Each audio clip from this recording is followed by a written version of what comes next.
Hello, and welcome to Realistic Intentionality. This is the podcast all about becoming inspired to live the life you were meant to have, the life that you exist for, without all the limitations that you have put on yourself and others put on you. You deserve the life that you want. And so, here on this podcast today, we have a very special guest, someone who's very near and dear to my heart. My own life partner, Dillon King, is here to share how he has went through his own lifetime of struggles and how he became inspired and motivated to live intentionally and to rebuild his life into his dream. So today, we all welcome him. Hello. Thank you for having me. Hi, welcome back. I'm always having Dillon do all sorts of random content creation things with me, whether he truly wants to or not. No, but you're excited because he actually likes podcasts more than me. Oh yeah, big fan. Listen to them all the time at work, for sure. You listen to a lot of like self-improvement ones and everything. Oh yeah, for sure. You're more qualified for this job than I am, truly. I don't know about all that, but thank you.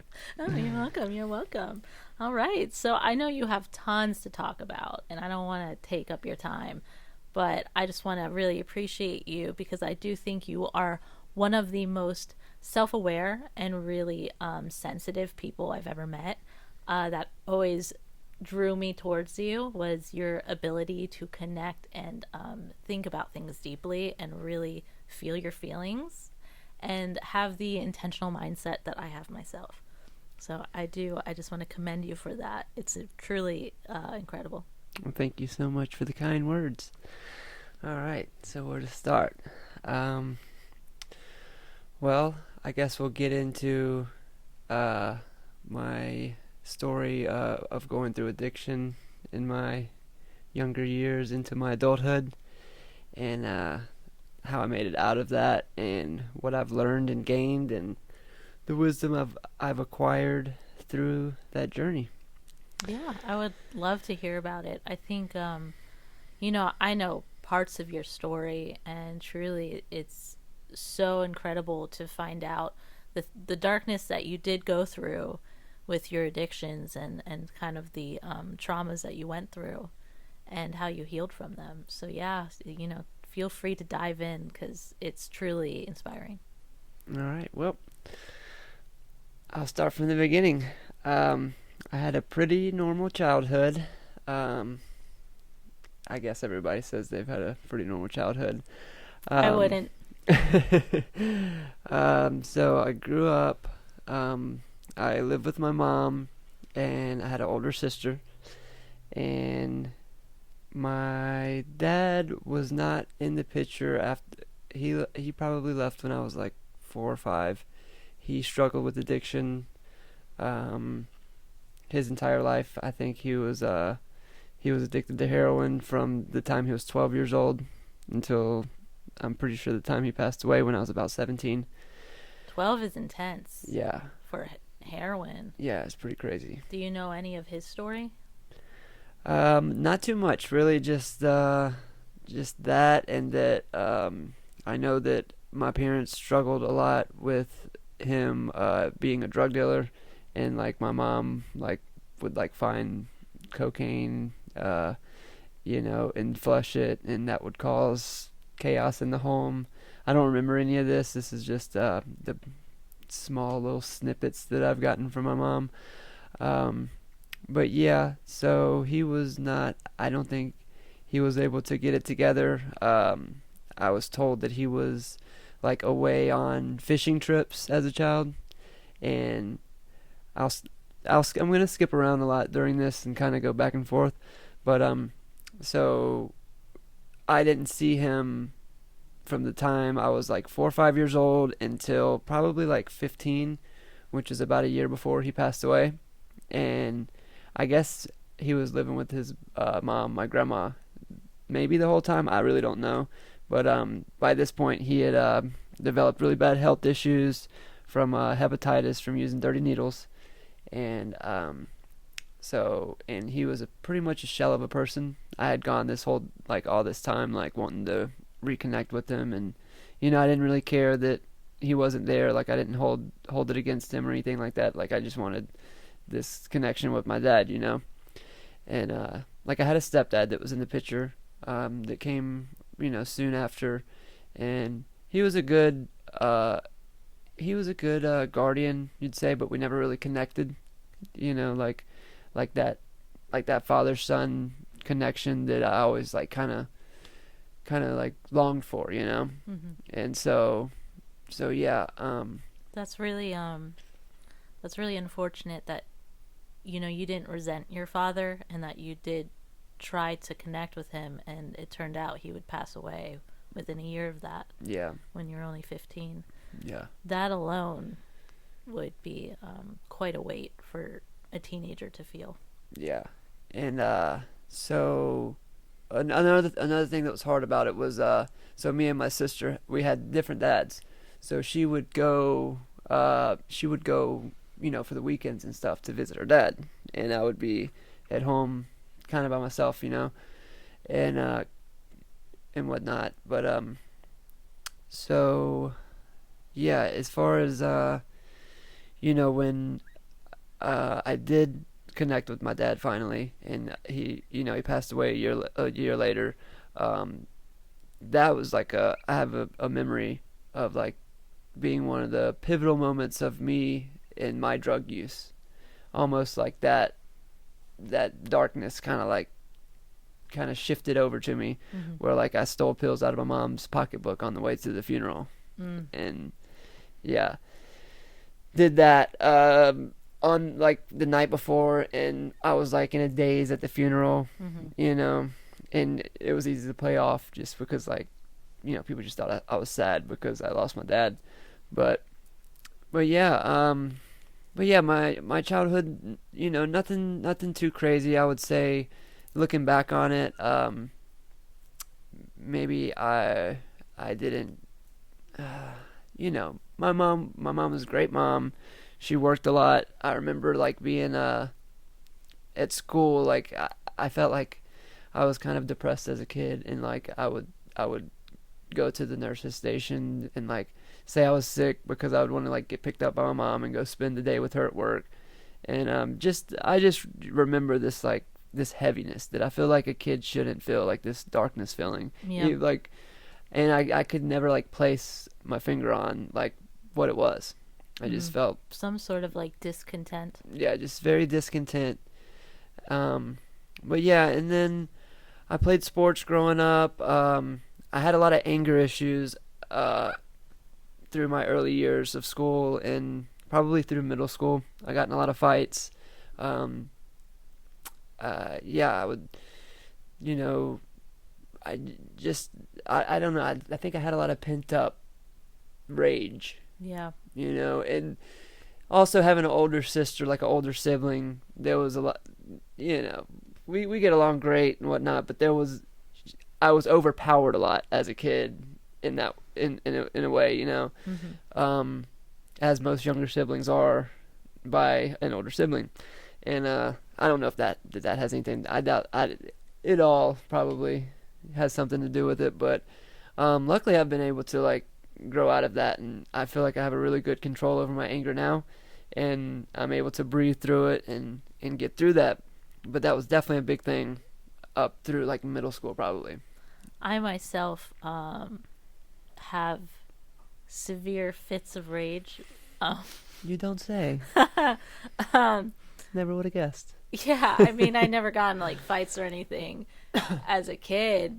Honestly, the rage, I think more kicked in for adulthood for me. But yeah, it's, that is incredible that you haven't carried that into adulthood, because I feel like adulthood is so frustrating and so enraging. So that's, you got it out of your system. Yeah. I mean, don't get me wrong. I still have my moments, but I still feel the feelings. I guess that's one of the emotions that I'm better at processing than some of the other heavy emotions that one can feel. Yeah. That's one that I feel pretty good about, Now, as a teenager, you excelled at many things like sports, but then you really fell in love with skateboarding, Yeah, for right? sure, for And sure. you would do contests, and you actually won a contest first place, Hmm. and you were on a team, and you were sponsored, and you were in a bunch of skate videos in the early 2000s, which Hmm. some would say was one of the peak eras of skateboarding. Yeah, yeah, definitely, definitely. Yeah, that was a big highlight of my life for sure. Before that, I was big into baseball. Um, you know, that was big growing up. Like that was good as far as like having. My parents were really into that and would were really. I would get their like Approval? attention, Yeah, attention. Yeah, their validation. right. Which did not carry over into skateboarding. I guess because of like their fear for me getting hurt, I would want to show them stuff, and I didn't get it as much through skateboarding like I would have liked, but you know, I understand. Now being a parent, I get that like it's hard to watch your kid do something dangerous that you know you just kind of want to look away and pretend it's not happening. Mm. And looking back on it, I think that's what it was.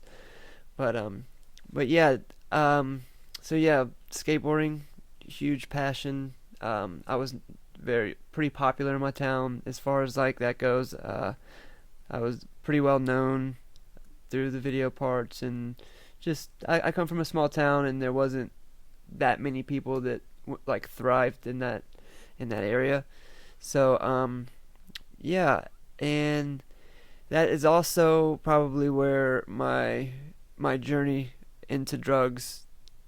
So the first experience I spoke about earlier, um, that was I may have been a little younger, but that wasn't necessarily like it didn't progress real bad from there. I think it was just like maybe a one time thing. I smoked weed a couple of times here and there, but I really got into weed during my skateboarding era, which also just kind of progressed, and I found myself addicted to like prescription drugs, and um, and it slowly took me away from my passion. And And how old were you at this time?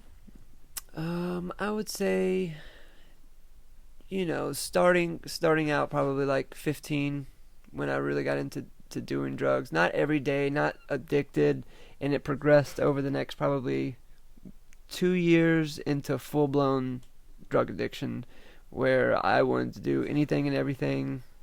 So the drugs really started to progress in around 15, 16, and in this time, um, there was a teen pregnancy involved. My first son, Jacob. Me and his mom were in high school. She got pregnant. Um, all the while, this whole time, I'm addicted to pills.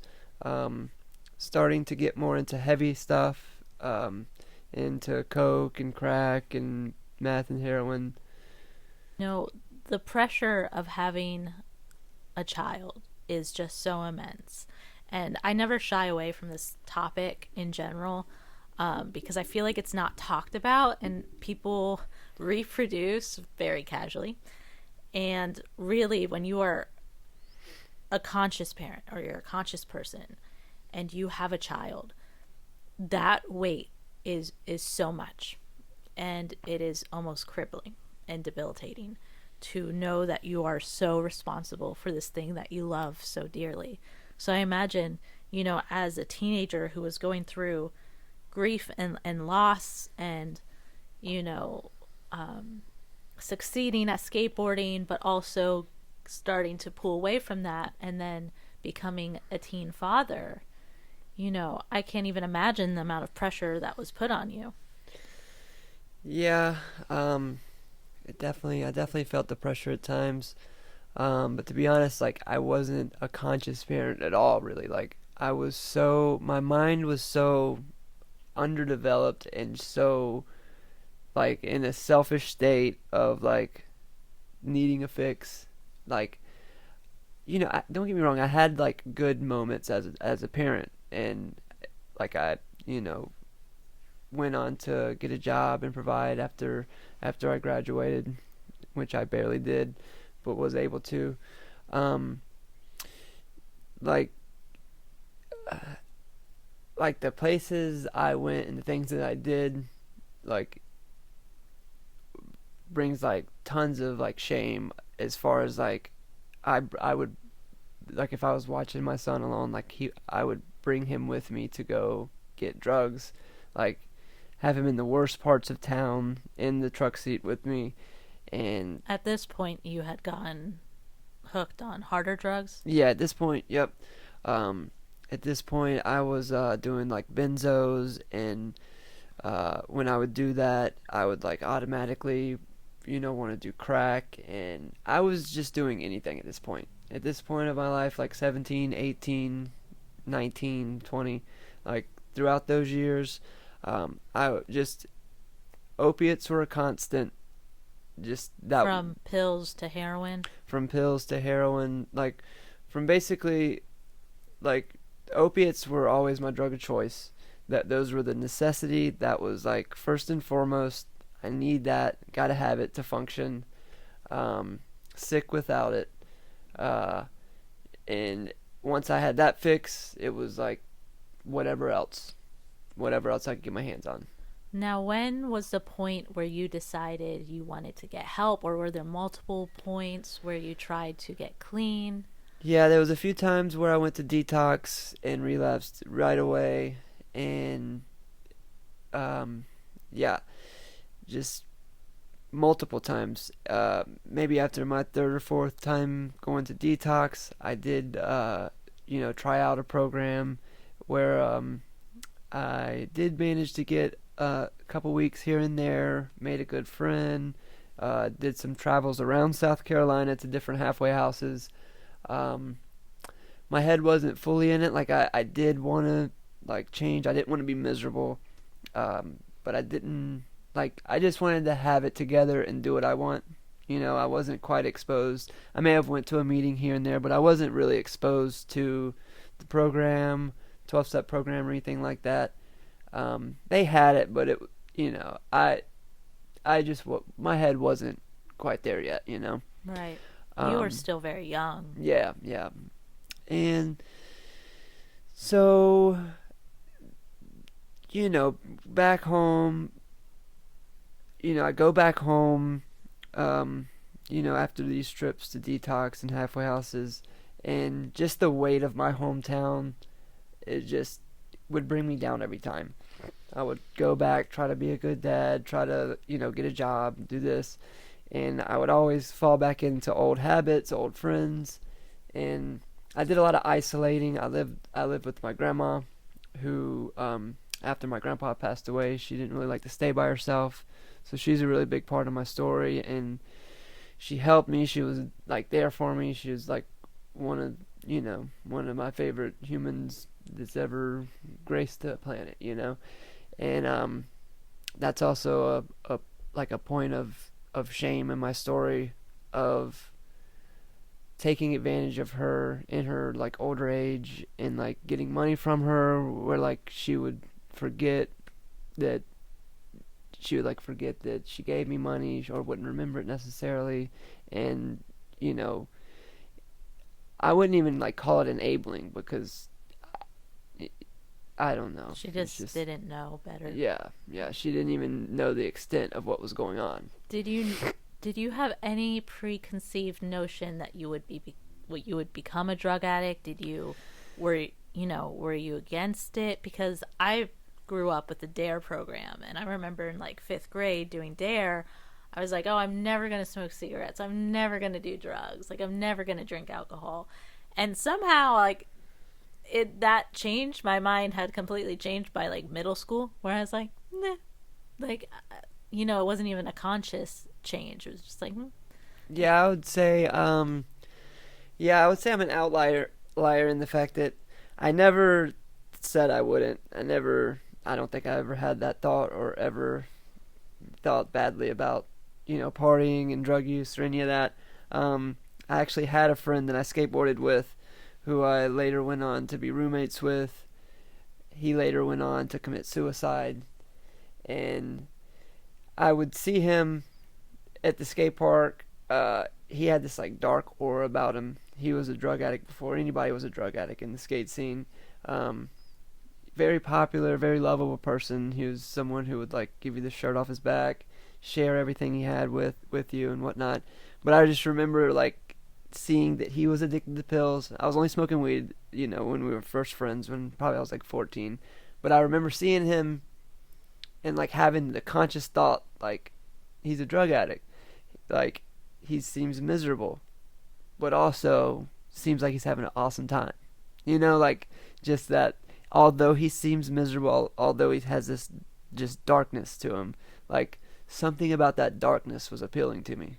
I don't know why. I don't know if it was the darkness that was passed on from my ancestors, my father, and my, addiction ran through my grandpa's, like just all both sides of the family tree. And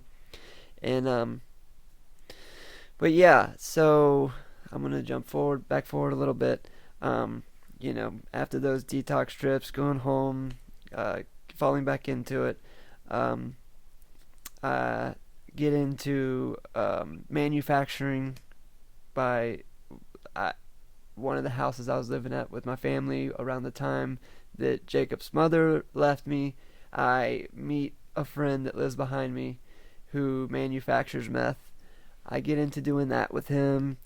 And Manufacture. yeah, That is, I've never heard it worded that way. yeah, it sounds way more.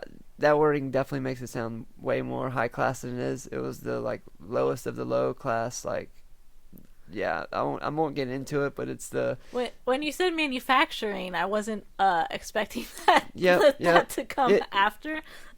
people who know.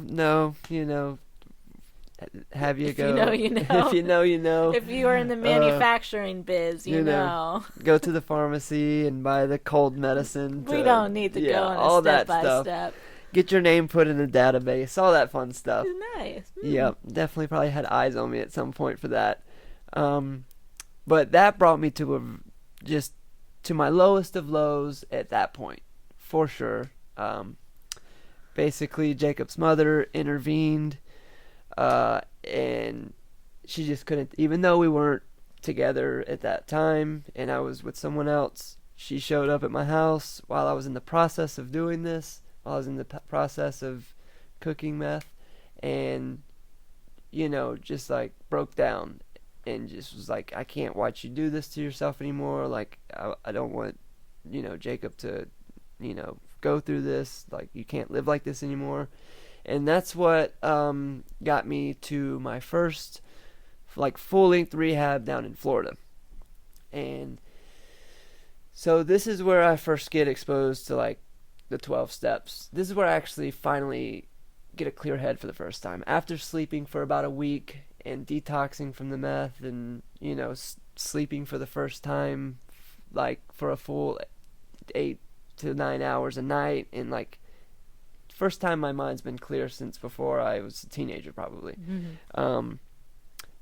I was in there for 2 months, and what was that like to come back to yourself and to come back to that sense of awareness and consciousness? It was a nightmare. Horrible. It was a nightmare. It really was for the first probably month. They tried putting me on medication like SSRIs or something like that. That made me feel horrible.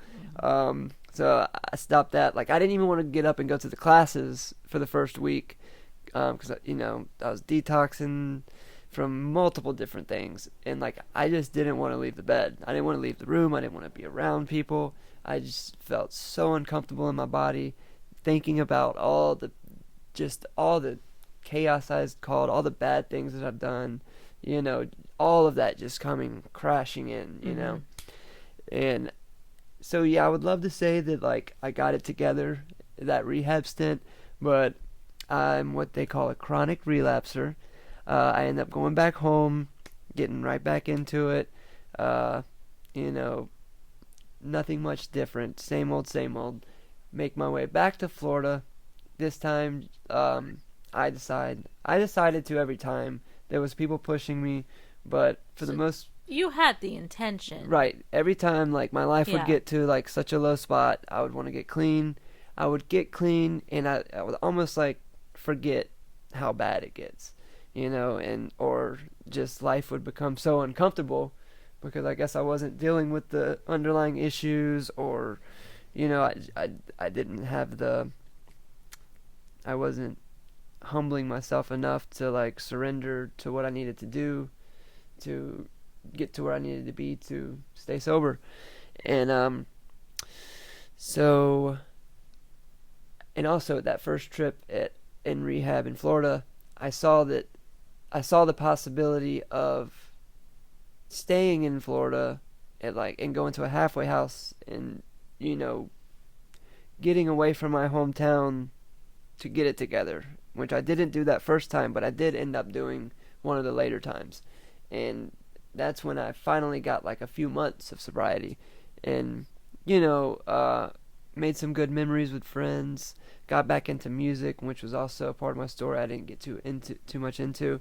But, yeah, that's when, I guess I finally felt some joy, like with a clear head again for the first time probably since the skateboarding days. Right. So, Yeah. yeah, because when you were skateboarding in the beginning, you were sober. And so you had all this hope and this passion and drive for that. And all those years of just struggling in darkness, you lost sense that life can even have that. Yeah. That life can even feel joyous and you can chase your passions. Yeah. And so you finally got a glimpse of that. Was that like a light bulb over your head where you're like, shit, what? Like, this is what I've been just giving up this whole time? Or was it still kind of like, It was up and down for sure. Like Yeah. it was a roller coaster. It was like some of the most connecting, like with the friends I was making, like the connection, just that feeling of like looking up at the stars with like your best friends type of feeling. And then also boredom and not knowing what to do with yourself and thinking on there's a lot of like thinking like where would I have been if I wouldn't have gone this route, like Mm-hmm. which makes it hard to get back into old hobbies, and then and whatnot. But yeah. Um so yeah, so I do go back home I think one more time um after that good stint.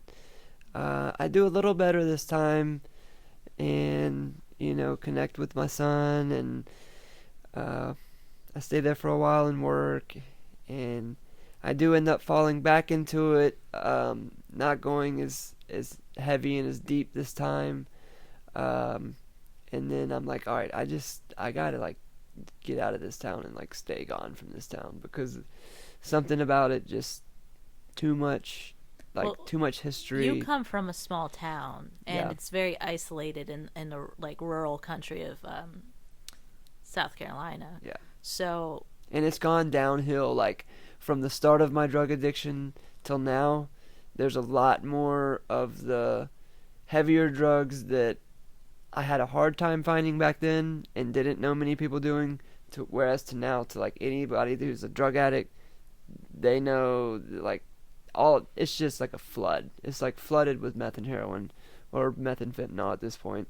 mm-hmm. And I've had numerous friends pass away from overdoses, like good friends who you never would have thought like like get high one time and die. Mm-hmm. Just experiment, just trying it out. Not even a drug addict Mm-hmm. type situations. And I'm sure numerous people listening know stories and have heard, it's crazy in these times and that's just what's going on now. And I do want to take a moment and just speak on Narcan. So, Narcan is a drug, it's a nasal spray that you can administer in a case of an opiate overdose. And it is available in most stores, CVS, Walgreens, Walmart. You can order it online. There's tons of organizations like Next Distro who will send you some Narcan for free and teach you how to administer it. So if you do have friends or family members or you yourself are struggling with opiate addiction, please get your hands on some Narcan. It can save lives. please do so. You can get it for free, and you can get it anywhere these days. So Narcan, I highly recommend it. And today I would like to give a huge shout out to our sponsor, Jason, with Wellness Moves. The Wellness Moves mission is to develop empowered individuals by applying informed fitness principles and embracing a lifestyle focused on the dimensions of wellness. Discover a life of strength, vitality, and confidence with Wellness Moves, your partner in holistic well-being. Their mission is to empower you to achieve transformative results that extend beyond fitness and nutrition. Some things that Wellness Moves will do for you is help you build strength with their tailored fitness programs that are designed to unlock your physical potential. Whether you're a beginner or looking to break through a plateau, experience strength like never before. Reveal the powerful individual within you. Also, they like to ignite vitality by nourishing your body with personalized nutrition plans that fuel your body and vitality. Say goodbye to sluggish days and hello to a life filled with renewed vigor and enthusiasm. And lastly, but most importantly, unleash confidence. Transform not only your body, but your mindset. Their behavior change strategies will instill confidence, empowering you to overcome challenges and embrace a lifestyle that reflects the best version of yourself. Jason with Wellness Moves is a dear friend of us, and you can trust him to help you with your goals because you deserve to feel good in your body and mind. Jason will help out, and I cannot recommend Wellness Moves more. So thank you so much, Jason Wellness Moves, for sponsoring today's episode. So yeah, after my last stint back in my hometown, I come to the conclusion that this place just isn't good for me. You know, as much as I want to be here, be there for my son, and, you know, be around my family, I just could not. I just couldn't do it. So often there's times where absence is better than Yep. dysfunctional presence. Right. And like Right. I know that from my own family and my own alcoholic parent that I benefited from the absence. Right. So, Yeah. you know, you leaving to get help was truly an act for everyone involved. Yeah, and looking back on it, my relationship with my son now, which we can get into a little bit here in a minute, it was the right decision, hands down, like, no doubt. It's very apparent now. So yeah, I go back to rehab, I go the halfway house route, and by this point, I'm really, I've had a ton of exposure to AA and the principles of AA. I've never been like hardcore AA, but I would say the principles are the foundation of my spirituality. I wrote down the 12 principles. I just want to read them real quick. It's acceptance, hope, faith, courage, honesty, patience, humility, willingness, brotherly love, integrity, self-discipline, and service. And although I never felt called to like fully embrace the program, I do like to occasionally go to meetings. I do have friends in AA, and yeah, it's definitely what I've learned from going there and reading the literature, and really just being in the presence of people who live their life by those principles is what's given me the foundation that I have now to, you know, live life spiritually. And it's taught me a lot about service and helping others, and like when you need to get out of your head to like go be of service to someone, help someone. Like if you're in your head, the reason you're miserable is because you're being selfish. Mm-hmm. You know, you're thinking about yourself too much. So go help someone. Just little things like that. Accepting like the Serenity Prayer, you know, that's said over and over, and it's really just like having the, like, accepting the things you cannot change, and like having the like courage and wisdom to like change things when you can. Yeah, I was not active in AA truly, or like the 12 step programs, because I did, when I struggled with like alcohol and substances, I did use a more general sense of like spirituality and intentional living to, get myself out of that. But the times that, I did go to a meeting, you know, it was a form of intentional living. Like, truly, they have like the steps are just a guide to how to live intentionally for the people that could not figure out a way without substances, and for people that just don't have any sense of compass and navigation on how to cope with life and how to function in it.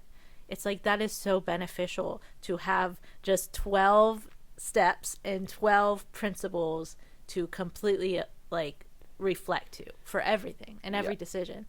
And I know a lot of people feel very mixed feelings about that aspect, but truly, some people do need a rigid system such as that. Oh yeah, for sure. Yeah, for sure. I mean, we've both seen it like save people's lives. Oh, it saved my life, even though I haven't like fully delved into it the way some have. It definitely saved my life. Like, these principles have definitely saved my life and like completely reprogrammed my mind for the better. And it exposed you to intentional healing. Oh, for sure, for sure. And so yeah, and so this brings me to, so this is at the point right before we met. And this is also like a pivotal point in my journey from like no more hardcore relapses on like that super heavy drugs. And I know it can be controversial, but when I left the halfway house, I started going to the kava bars, which was warned against, in the program I was in, and I later would find out why. But I would say that it was overall beneficial for me because I found kratom there, and although it can be addictive and harmful if abused, it did help put like a shield between me and the harder drugs. Right. For years. It created the new baseline for you of like, okay, I can get my fix from this and not completely fall off. Right. So that became your new baseline. And for those who don't know, kava bars are these bars that are very common in Florida. And I think they're spreading across the country. But they serve kava, which is a Polynesian root drink. And they also serve kratom, which is like a leaf. It's a leaf extract. It's just like a tea. Powder It can tea. be extract. It can be a powder. Yeah. Tea. The kava is kind of a beast of its own, and then kratom is very comparable to like an opiate. Very opiate-like. Yeah. Yeah. And they're both legal, and so at these kava bars, people could go from morning to night, and they're great places. Honestly, that's where we met. We actually met at the kava bar. And I liked it because I had struggled with, some alcohol abuse. So I would drink occasionally, but I tried to stay away from it. And, coffee houses have a very, like, work vibe to them. But a kava bar was open all day. They had board games. It was very social. When I went for my first time, they had sausage party playing on, like, the TV. And it was just, like, so funny to, like, sit at a bar and everyone's quietly tuned in to, like, sausage party. Just a wild experience for sure. But yeah, so for those who don't know, that's what a kava bar is.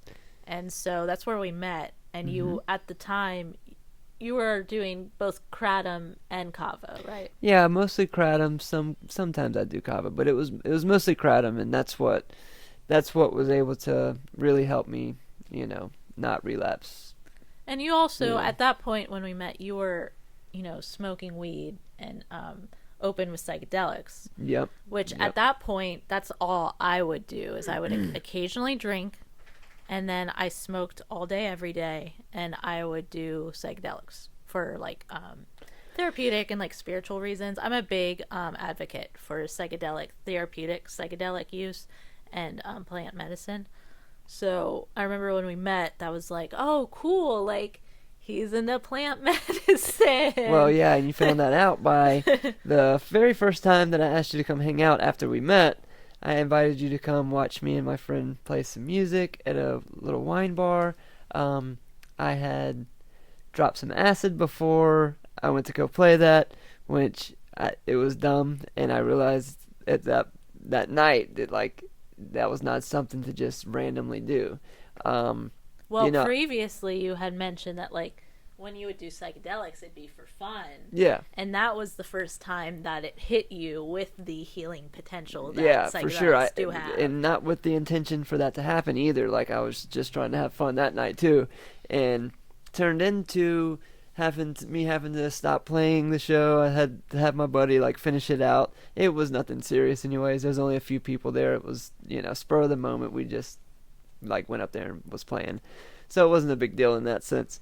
But I invited you out to like come outside and like just sit with me.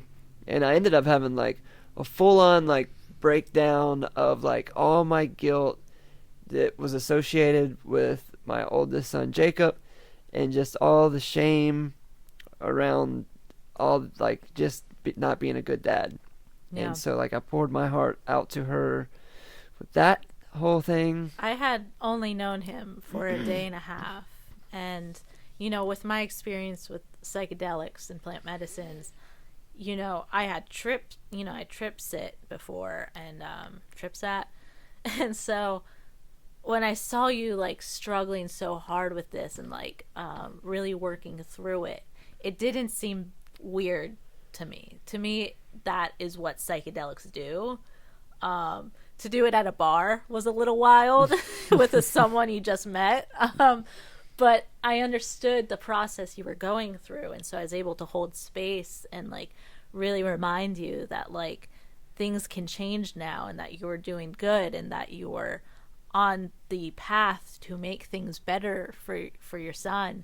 And I remember just holding space for you and giving you that acceptance, and it seemed like you processed through some of it on that picnic table, and then you kind of went off that night, and I was like, I don't know if he should be going off. But I was like, are you sure you're good to go with your friends? And you were like, yeah, I'm good. I was just like, okay, buddy. Yeah, and then after that night we were inseparable. Right. Yeah. Well, it was seeing you so vulnerable and in such a state of self-awareness and like healing, that is I just knew the type of person you are. I saw into your soul, and I saw something very familiar to me. Something I know of myself. I saw in you. The self-awareness and the need to improve.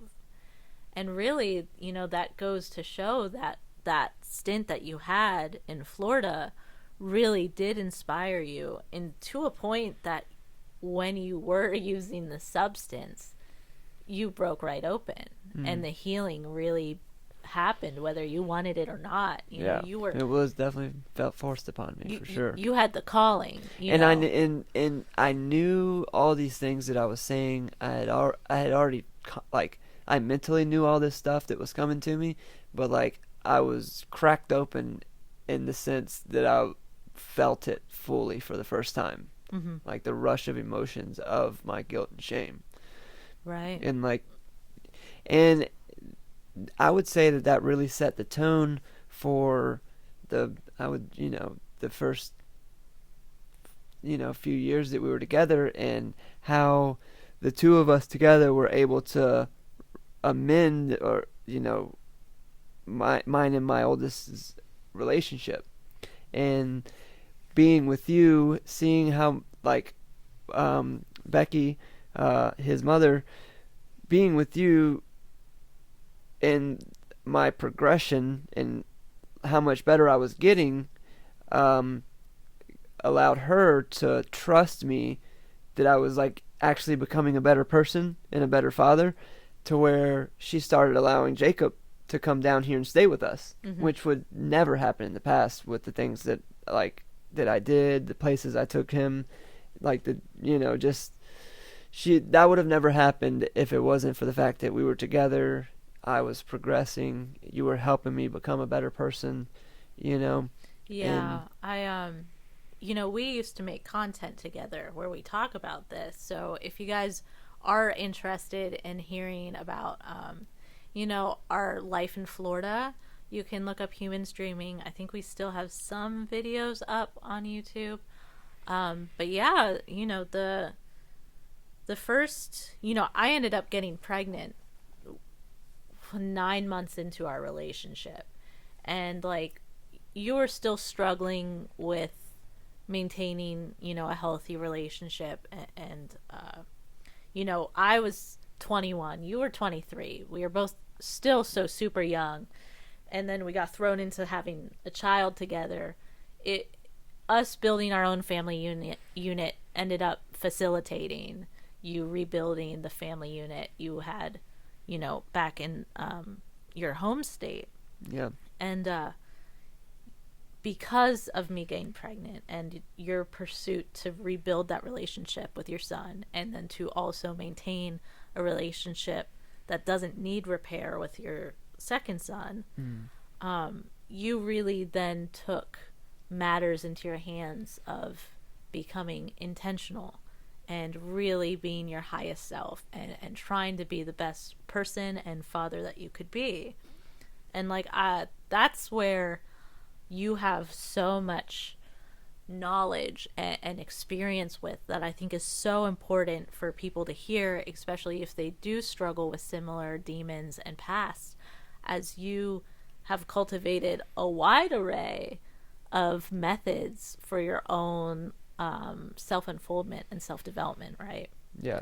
And so, throughout those years, like, I've just witnessed it, and I'd love to hear about that and have you share all of those different things. Yeah, well, there was one more experience that I wanted to share while we were on the topic, as far as plant medicine and psychedelics go, and the healing of my relationship with my son, was during COVID. I got real into, like, as a hobby, growing San Pedro cactus. Manufacturing. No, I wouldn't say manufacturing.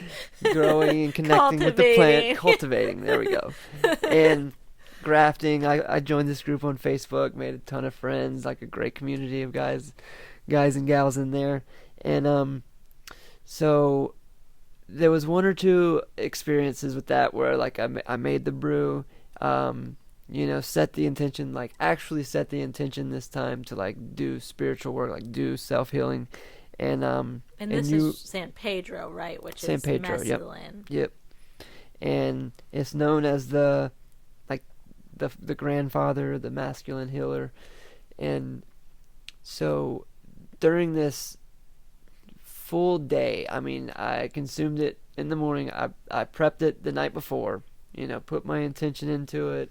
It really, sat with it present while I was making the brew, all that. And I drank it that morning. There was a few hours. It was really slow to come on, like, for it to work through my body. I felt it kind of shaking up different energy centers in my body. And it slowly began, like, moving emotions, like, physically in my body, right? And it just crescendoed into this peak moment of emotion that completely, like, just shattered me open, and I bawled and cried. And you were basically like my therapist in this experience, where Again, a trip sitter. yeah. And I'm not the best at putting this experience into words, but in short, I I felt the connection between my grandfathers, my father, my sons, and just generational healing taking place in my body and being, and like forgiveness to the absence of, you know, my father, the forgiveness of the drunken abuse of my grandfather towards my grandmother, the forgiveness of myself to my oldest son, and healing within myself for me to be a better father to my sons. All of this happened all at once in like a crescendo, right? And from that point on, it was more pleasant. You know, there was hours of just unpleasantness, of discomfort in my body, and just shaking things up, and just, you know, not feeling well at all. And then once I processed that, once I broke down, then I felt a lot more pleasant. I felt a lot more light. It was, I compare it, so, you know, after hours of just processing that, we end up getting in the car and going to the beach. I get into the ocean, and I compare this experience to like what I imagine it must have felt like to be baptized by Jesus himself. So I'm just laying in the ocean, and I'm just like looking up at the sky. I feel the most light I've ever felt in my life. And light as in like all the weight of that I've been carrying, all the weight of existence, of the stress of being a parent, the guilt and shame, all lifted. Like all of my sins washed away in this experience. And yeah, this is in this experience is something that I often, when I'm feeling overwhelmed, when I'm feeling anxious, or when I have fear creep in, I think back to this experience, and just like knowing that that state exists can help ease me back down. Mm-hmm. Just like revisiting that moment of what's possible as a human has saved me from mental breakdown numerous times. Mm-hmm. So I would say that's one of the most powerful experiences with plant medicine that I've ever had. And so, yeah, I'll also get into some of the tools that I've acquired, and what they do for me. So I got really into yoga once we, once we had our son. While you were pregnant, I started getting into yoga because your aunt, she's real into yoga, works at a yoga studio, and I did later go on to do their teacher training that they host, and I've did some teaching, but for the most part I did that training to get the knowledge and just the experience of it, and which taught different breathing practices. And it's a real, at first the yoga started out as a physical practice, what most people think of yoga as, and just what it can do in the body as far as like just opening you up, freeing space in the body for you to be able to handle life. That was like the first thing I got from yoga. And then I learned that yoga is not just a physical practice.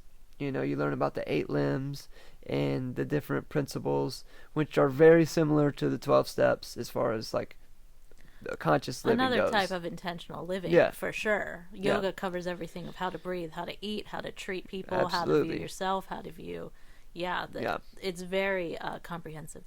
Yeah, so I would say like with what I've learned through yoga, what I've learned through AA, my philosophy and my mindset is it's kind of a collage of the two, and just learning the different breathing practices for heating the body, calming the nervous system. I got real into learning about the nervous system and how, that is what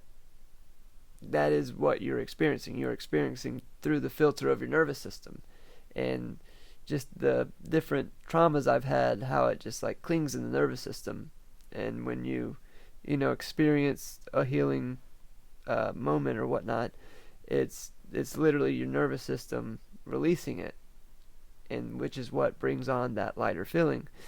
And let's see. Now, how did it feel for you to go from years of coping with life with drugs and suppressing those feelings to being someone who you were addressing your dependencies, you weren't falling down, into the gutter, you had these healthy practices? Like, how did it feel to have turned your life completely around, like a 180? It felt um like it felt amazing. Like for the first time in my life, I like had like pride within myself and just like felt good about the father that I was being, um, the partner I was being, just knowing that I was like putting my best foot forward to like be the man that I didn't have growing up, you know, and just trying to be that person for my sons. And and don't get me wrong, like I've still struggled here and there from the time we met till now.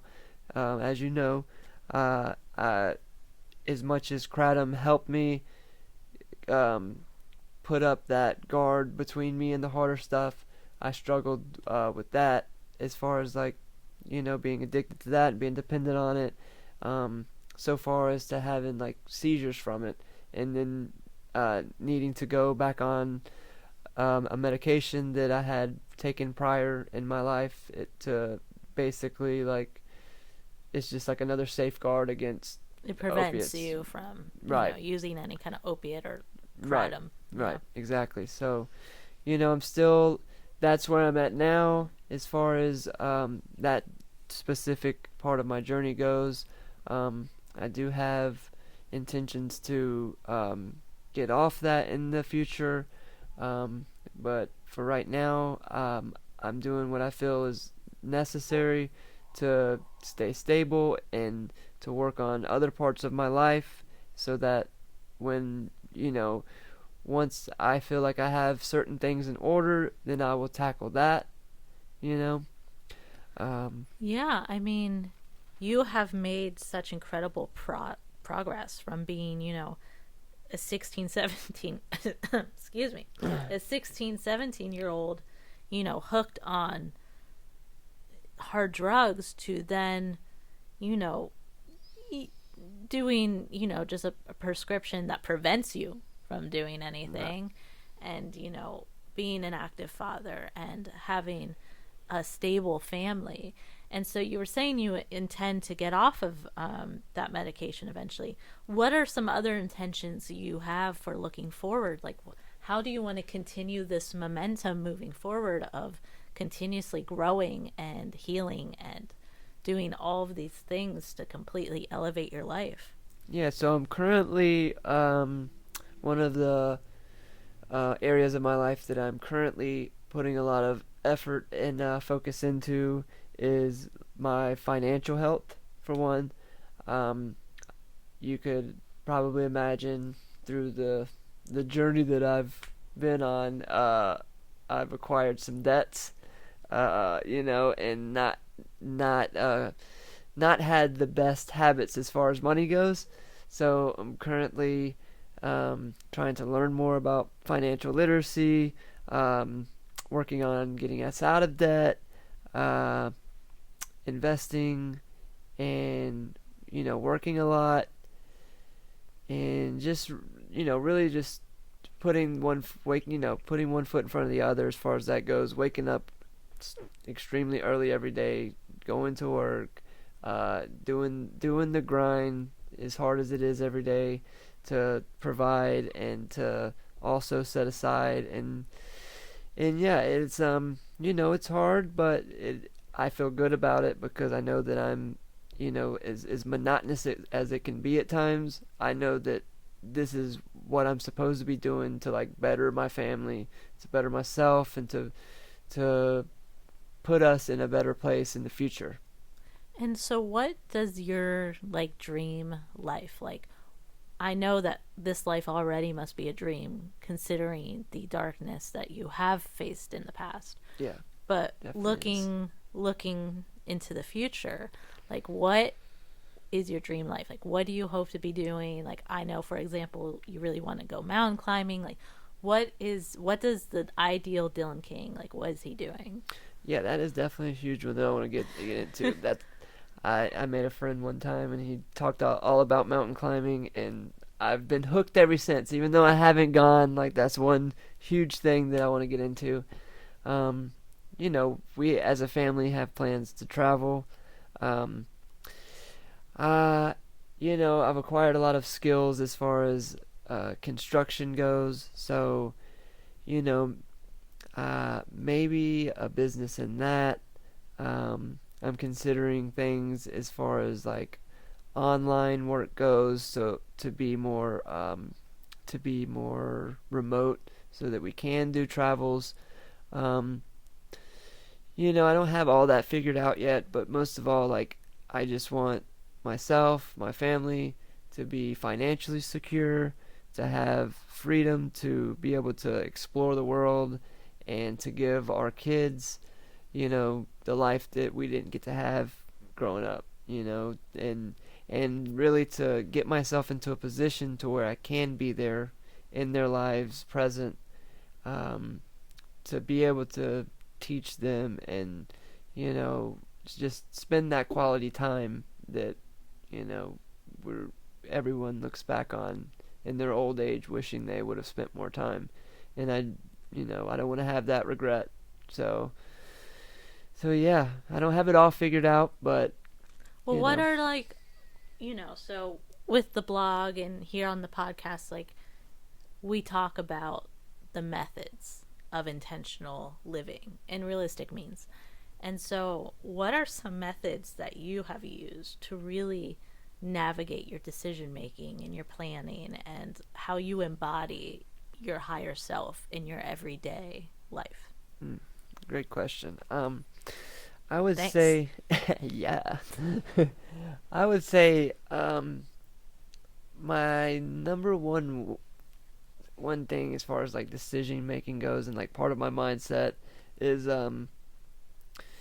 thinking first off, like surrendering to all that is, like surrendering to the whole, um, you know, asking that force within nature to like guide my thoughts, guide my family, to take my ego aside, and like what what are the steps, like what are the things that I can do to put my family in the best scenario as possible? What can I do for the collective? What can I do for the whole? And I'm not perfect when it comes to that, but that's ultimately like when I'm embodying my highest self, that's the things I'm asking. That's the internal dialogue that I'm having, is speaking with God and just asking to what can I do to make the world a better place? Mm-hmm. Yeah. That for sure, any kind of thought of pure selflessness is gonna align you with the right kind of thinking for anyone. Like, truly, like if you are thinking about how to improve the world, you know, that automatically, effortlessly elevates you to a plane of thinking that is gonna suit you, and it's gonna do good by your life. You've done so well with transmuting these dark parts of your traumas and your past and your addictions. What advice would you have for someone who is dealing with similar demons, who might be listening to this? Well, I would say to give yourself grace. Everyone's dealing with a different hand of cards. We've all had different traumas and different struggles. We're all dealing with different upbringings and mindsets.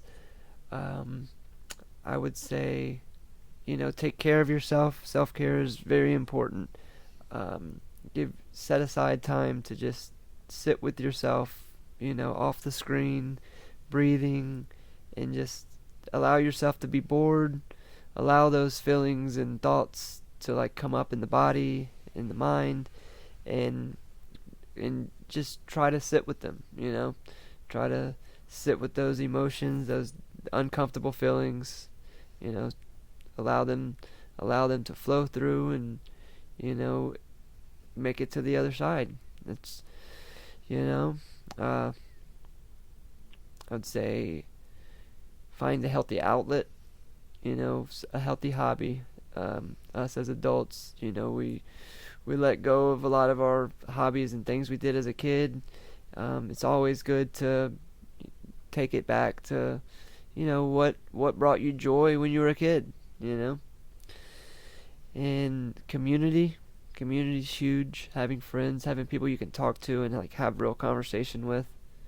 We all, you know, it's easy to feel like you're connected with social media these days, but you know, having real friends, you know, call your old friends. I do that sometimes when I'm on long trips. Um, yeah, just You were just telling me that you're on a social media break right I now. am. I just deleted all of my social medias from my phone actually.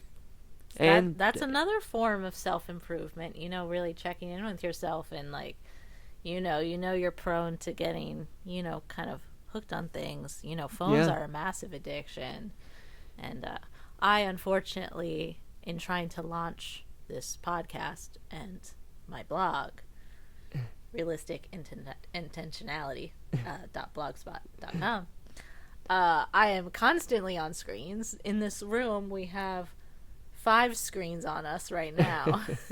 But to take a break from social media, that's massive. That, I imagine, makes such a shift in your consciousness, uh, probably within the first day, honestly. yeah. Well, I'll tell you, it's not that I want to like not be on social media. It's the mindless scrolling. You know, it's just Doom another scrolling. form. The doom scrolling. It's just another form of numbing, and it's like it's very seductive. And what I what I've realized is that I was just allowing my algorithm to just put into my mind whatever it wanted to, Mm-hmm. you know, and it just I I wanted to like take back control of what I'm intaking, like to just kind of recenter and take a break from that, and also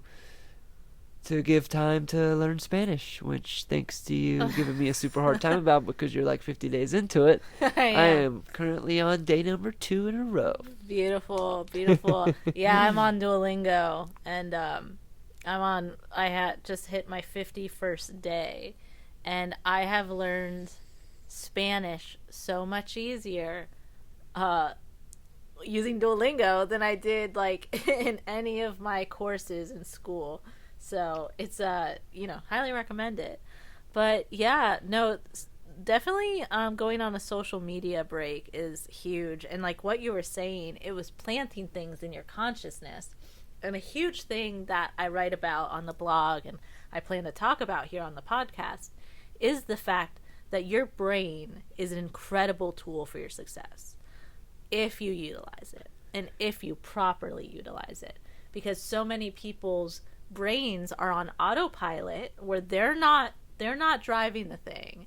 And so, base desires, what they see on social media, what they hear from their friends, what they think they should do by society's like roles and expectations, is that's what's driving the brain. And then Right, they're wondering why they're miserable. And it's truly because they're not in charge of their own mind. right, And so by being mindful and telling your brain, no, this is the direction we're going in. This is the path I want to take. These are the pit stops that I want to do. This is how we're driving. And by taking control of that again, you truly can change your life so quickly.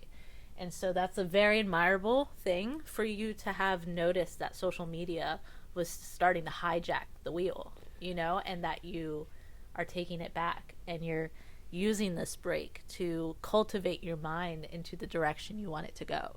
yeah, And like that is very aligned with everything I hope people will learn and take away from my content here. And so I'm so grateful for you to come on and share space and to tell us your story so vulnerably and so vulnerably. Vulnerably. You heard it here first, guys. That's a word now. But I seriously, I love you and I admire you so much. I think you're an incredible human being. You have made such insane progress since we met, and I cannot wait to see all the things you do. I hope to bring you back on and you can update us that you've done mountain climbing and paid off a credit card or two and started a business. I know that you have so many things in store for you that is just going to change the world for the better. And I am so happy that you're here. Well, thank you so much. I love you so much too. And thank you for all the kind words. Thank you for having me. It was a pleasure. Also my first podcast, so thank you for that. Yeah. And yeah, I look forward to coming back on, and hopefully I have a whole lot more progress to share and many journeys as well. All right. Well, thank you guys for joining us today for Realistic Intentionality. Please come back, see what else is in store. Remember that you are worth it. You are worth the effort. You are worth the mindfulness. You are worth setting intentions and to get the life that you exist for. You're beautiful. You're capable. You're worthy. I'm Dani. Have a beautiful day, and thanks for being here.